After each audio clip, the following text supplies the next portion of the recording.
오늘의 주요 소식입니다. 아프리카 돼지열병 때문에 주말에도 경기 북부 지역은 비상이었습니다. 경기 북부의 최대 축산단지인 포천에서 의심 신고가 있었지만 다행히 음성으로 확인됐습니다. 아프리카 돼지열병과 함께 구제역 방역도 시작됐습니다. 경기도가 이달부터 내년 2월까지 조류 인플루엔자와 구제역 등 동물 질병을 막기 위한 특별 방역 기간을 운영합니다. 국방부가 연천군 비무장지대와 민간인 통제선 이북 접경 지역에 대해 항공 방역을 실시합니다. 군은 DMZ 내 야생 멧돼지에서 바이러스가 발견되면서 2차 감염을 예방하기 위한 조치라고 밝혔습니다. 아프리카 돼지열병 확진 농가가 계속해서 늘어나고 있습니다. 경기도가 추가 확산 방지를 위해 무허가 돼지 사육 농가 찾기에 나섰습니다.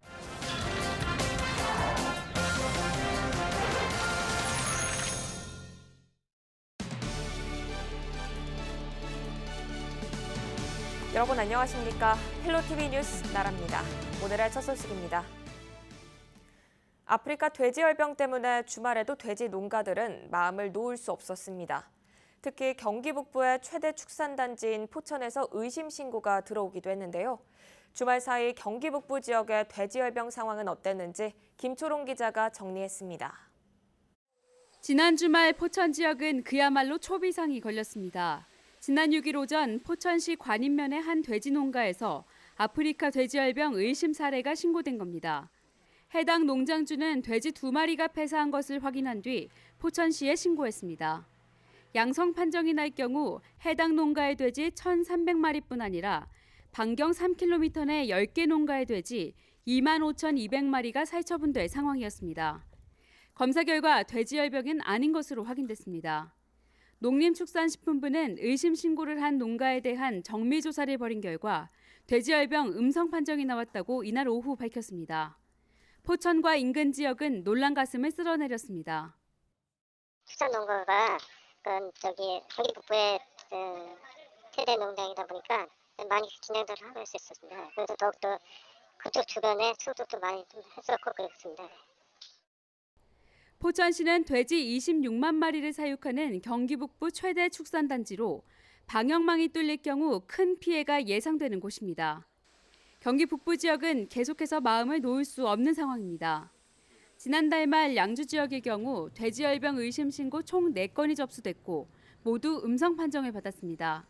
하지만 잠잠해지나 했던 돼지열병이 지난 2일과 3일 파주 지역에서 3차례 확진됐습니다. 7일 오전 7시 기준 경기 지역에서 발생한 아프리카 돼지열병은 연천 1건과 파주 5건 등 총 8건으로 50개 농장의 돼지 10만 1,900여 마리를 살처분했습니다. 경기도는 방역 초소를 24시간 운영하는 등 방역 활동을 계속하는 중이며 북부 권역의 진출입 차량을 통제하고 있습니다. 헬로티비 뉴스 김초롱입니다. 경기 북부 지역에서 A형 간염 환자가 급증하고 있습니다. 지난해 176명에 불과하던 북부 지역 A형 간염 환자가 6일 기준 1,145명으로 6.5배가량 급증했습니다. A형 간염은 환자와 접촉하거나 바이러스에 오염된 물, 음식물을 먹을 때 전염되며 발열과 두통, 복통 등의 증세를 보입니다. A형 간염은 쉽게 감염되기 때문에 즉시 격리해야 하는 1군 법정 감염병입니다. 국방부가 4일부터 10일까지 7일 동안 연천군 비무장지대와 민간인 통제선 이북 접경 지역에 대해 항공 방역을 실시합니다. 이번 항공 방역은 지난 2일 DMZ 내 야생 멧돼지에서 아프리카 돼지열병 바이러스가 검출되면서 2차 감염을 차단하고자 마련됐습니다. 국방부는 이번 항공 방역을 위해 농림축산식품부, 산림청 등 관계기관과 유엔군 사령부와 협의를 진행했고 북측에도 관련 사실을 통보했습니다. 국방부는 북한 야생 멧돼지가 한강, 임진강 유역으로 떠내려올 경우 살아있는 개체는 포획 사살하기로 했습니다. 의정부 컬링 경기장이 1일부터 보수 공사를 마치고 운영을 시작했습니다. 의정부 컬링 경기장은 8월부터 빙지 재조성과 시설물 보수를 진행하면서 2달간의 보수 공사를 마무리했습니다. 의정부 컬링 경기장은 경기장 6시트와 200만 세석 규모의 관람석을 갖춘 국내 최대의 컬링 전용 경기장입니다.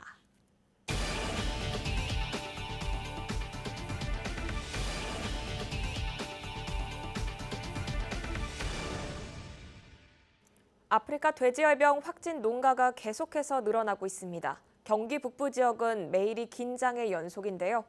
이런 가운데 경기도가 아프리카 돼지열병 추가 확산 방지를 위한 특단의 대책을 내놨습니다. 김태희 기자입니다. 경기도가 방역 사각지대인 무허가 축사를 전수조사합니다.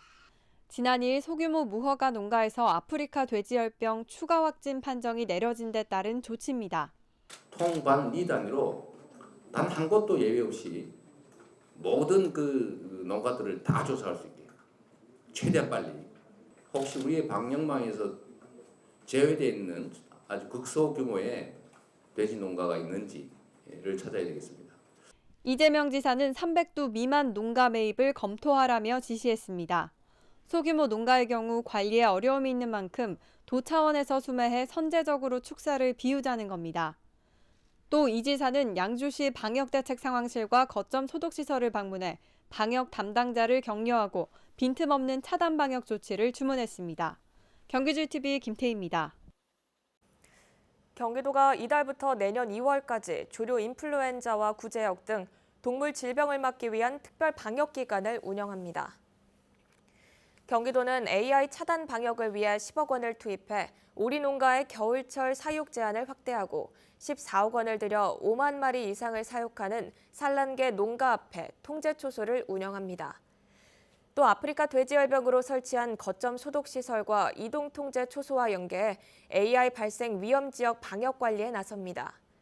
구제역은 다음 달 소와 돼지 농가를 대상으로 접종을 실시하고 항체 발생률이 낮은 농가에 대해서는 과태료 처분 등 구제역 예방에 나선다는 방침입니다.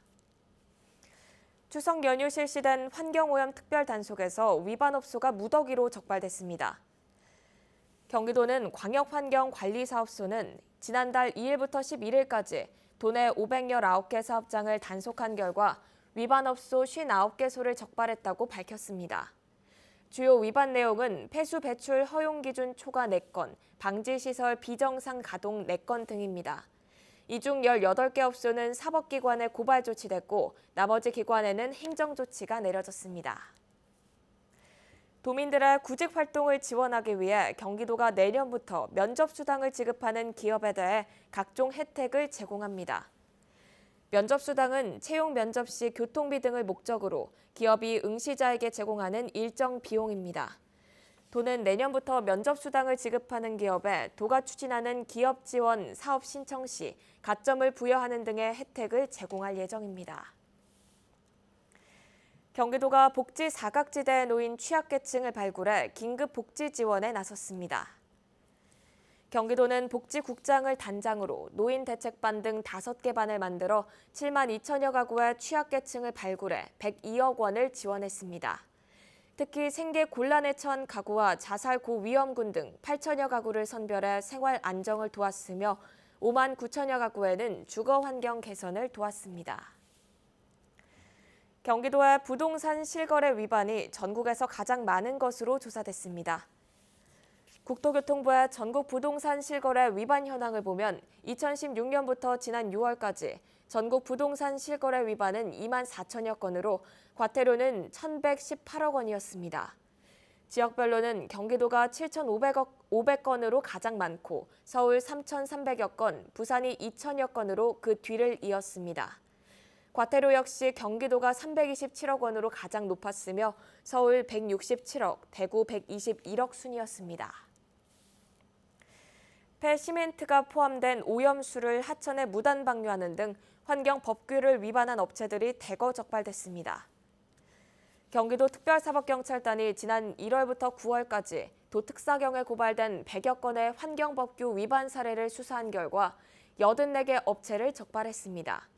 위반 내용은 공공수역 폐기물 유출, 대기오염 방지시설 부적정 운영 등입니다. 적발된 업체는 모두 검찰에 송치됐습니다. 경기도시공사가 신혼부부 전세 임대주택 입주자를 12월 27일까지 추가 모집합니다. 모집 물량은 30세대이며 자격 요건은 무주택자로 2억 8천만 원 이하의 자산을 가진 시민입니다. 신혼부부 전세 임대주택은 해당자가 원하는 주택을 물색하면 도시공사가 대신 전세 계약을 체결한 뒤 재임대하는 방식입니다. 지원 한도액은 가구당 1억 2천만 원으로 입주자 부담금 5%를 제외하면 최대 1억 1,400만 원까지의 전세금을 지원받을 수 있습니다.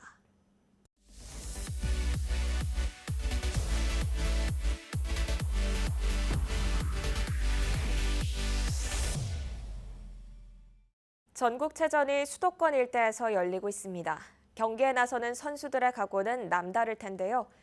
사소한 차이로 기록이 달라질 수 있는 만큼 경기에 임하기 전 선수들의 컨디션 관리는 무엇보다 중요하겠죠. 1년 동안 준비한 성과를 후회 없이 선보이기 위해 선수들은 경기장에 나서기 직전까지 구슬땀을 흘리고 있습니다. 김진재 기자입니다. 3-3-5 무리를 지어 달리는 선수들. 경기를 몇 시간 앞두고 준비 운동이 한창입니다. 경기장에 들어서기 직전까지 최대한의 컨디션을 끌어올리는 겁니다. 체조랑 스트레칭이랑 그냥 기본 보강 같은 거 하고 있어요. 한두 시간 전에 먼저 풀고 들어가요. 몸을 많이 풀면 이제 시합할 때 좀 가볍게 할 수 있거나 아니면 좀 유연성 그런 것들이 좀 좋아지는 것 때문에 1년간 갈고 닦은 실력을 선보이는 순간 경기장에 들어선 선수들의 표정이 진지합니다. 긴장을 풀어보려 몸을 움직이는 선수들. 이내 출발 신호가 울리자 혼신의 힘을 다해 달려나갑니다. 비가 내리는 날씨지만 응원 나온 관중들은 우산을 쓰고서 자리를 지킵니다. 조금이라도 더 잘 보일까 자리에 앉지 못하고 경기장을 바라보는 선수의 가족과 친구들. 혹여나 다치진 않을까 걱정과 함께 메달에 대한 기대도 걸어봅니다. 저희 아들이 지금 경기하러 보러 왔습니다. 지금 비가 오니까 아무래도 미끄럽고 그것 때문에 신경이 좀 많이 쓰입니다. 나름대로 노력한 성과가 있어서 저희도 이제 가슴 졸이면서 지금 보고 있습니다. 1년 동안 노력의 성과를 선보이는 전국체전. 선수들은 경기장에 들어서는 마지막 순간까지 긴장의 끈을 놓지 않았습니다. 헬로티비 뉴스 김진재입니다. 연천군청 소속 이혜진 선수가 제100회 전국체전 사이클 여자 일반부 500m 독주 경기에서 우승을 차지했습니다. 이 선수는 지난 4일 강원도 양양 사이클 경기장에서 열린 여자 일반부 500m 독주 경기에서 34초 571을 기록하며 2위와 1초 이상 차이로 우승했습니다. 이혜진 선수는 제30회 런던 올림픽과 제16회, 17회, 18회 아시안게임에 3연속 국가대표로 출전해 은메달 3개와 동메달 1개를 수상한 바 있습니다.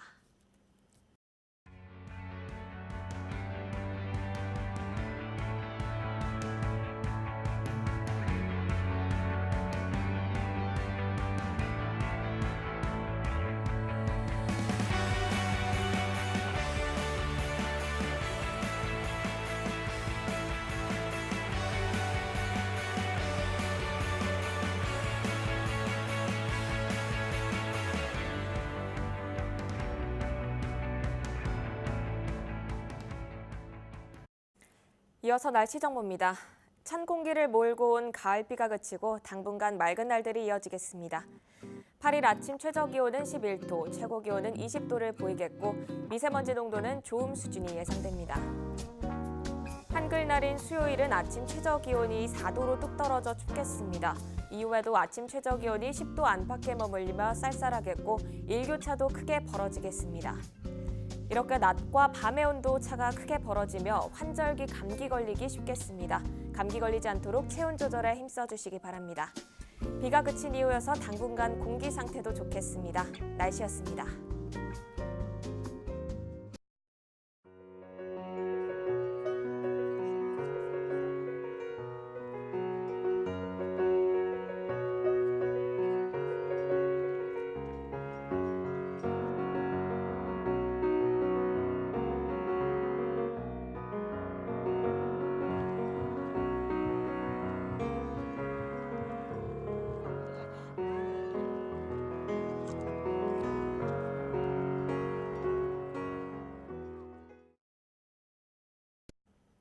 이상으로 뉴스를 마칩니다. 저희는 언제나 지역 주민 여러분 곁에 있겠습니다. 함께해 주신 여러분 고맙습니다.